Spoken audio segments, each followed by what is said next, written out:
everybody. Have you ever felt completely lost when you read the text of a generic legislation of substances? Could it be possible to automatically check your compounds against all these generic regulations every day? And how long would it take to scan the whole compound collection of a molecule provider? I'm Ákos Papp, the product manager of Compliance Checker, and our team decided to find the answers to that. Formulating generic definitions instead of listing individually named substances enables to control not just the existing compounds, but any designer drugs that might be synthesized later. These kind of definitions are not completely new, but the level of complexity and the chemical space they cover are much larger lately. Turning these definitions into structural queries is not an easy task. Markov structures are a logical choice, but they have to be empowered with extra query features like homology groups or other query features to be able to do the job properly. The traditional search algorithms could not meet the required performance either, so ChemAxon developed a new Markov search technology that can find the hits on these huge chemical spaces quickly. Here is an example of a Markov query formulated from the generic definition of the well-known UK third generation cannabinoids. As you can see, the definition contains 4 substructure lists with further modification possibilities, such as 1 or more univalent substituents. This is a closer look at only some parts of the R1 groups in this query. And now, the challenge. As I mentioned, scan the complete compound collection of a typical molecule provider. When we started this, we wanted to do this job using one of our software as a service solutions. And of course, since performance was in question, we chose our premium subscription. The check was done against all the 18 countries currently covered, where each country also includes the corresponding international regulations they have to follow. So let's see the details. The premium subscription runs on an Amazon Web Service environment that provides minimum 4 computation services, which auto-scales to maximum 8 when receiving large number of molecules. 4 virtual CPU and 8 GB RAM are allocated to each computation services.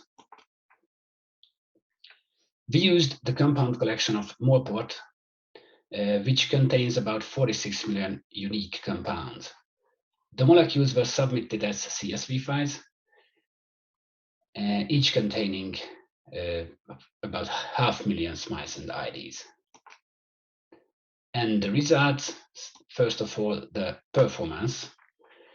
The whole check was done in less than 53 hours, which basically means it can be completed on a weekend.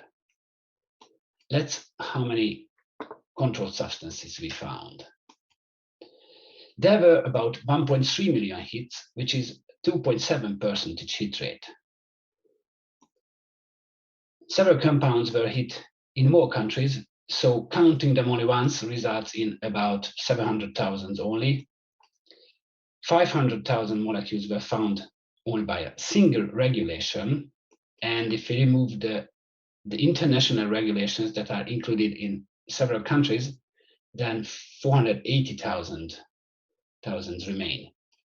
The other end of the story is the substances regulated in all countries, which are about 5,000 structures.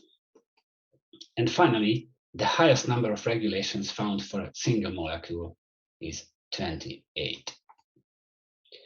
Now let's look at the distribution of the hits across different countries. As you can see, Belgium is the winner or the loser. This, of course, depends on the purpose of the person who wants to buy these compounds. UK follows closely, while Japan and India control the least of these molecules. And another look, if we analyze the distribution of the country-specific controls, we see that now Belgium lead with even more, having UK to be the second again. Now, India is not included at all, but a closer look reveals that 3 additional countries are also missing from this tree map: Austria, Spain, and the Netherlands. And finally, more details on Belgium.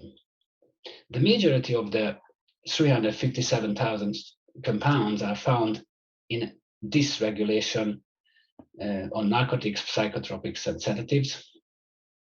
And as you can see, 6 generic controls are responsible for finding them, with having cannabinoids and piperazines on the top. So to summarize, we checked 45.8 million compounds uploaded as CSV files to our compliance checker premium subscription, and checked against all the 18 countries, including the international regulations.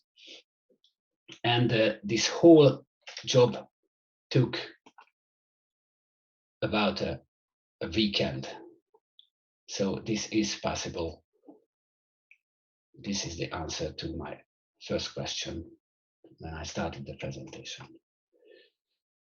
You can find further details on this white paper, or in this white paper, which will be shared with all participants after this webinar. And finally, please let me give my special thanks to Nikki, who helped a lot in preparing this presentation, to Iman Sudans from Morport, who made available this huge compound collection for the case study, and of course the whole compliance checker development team. If you didn't do this yet, then please try compliance checker. And thank you for your attention.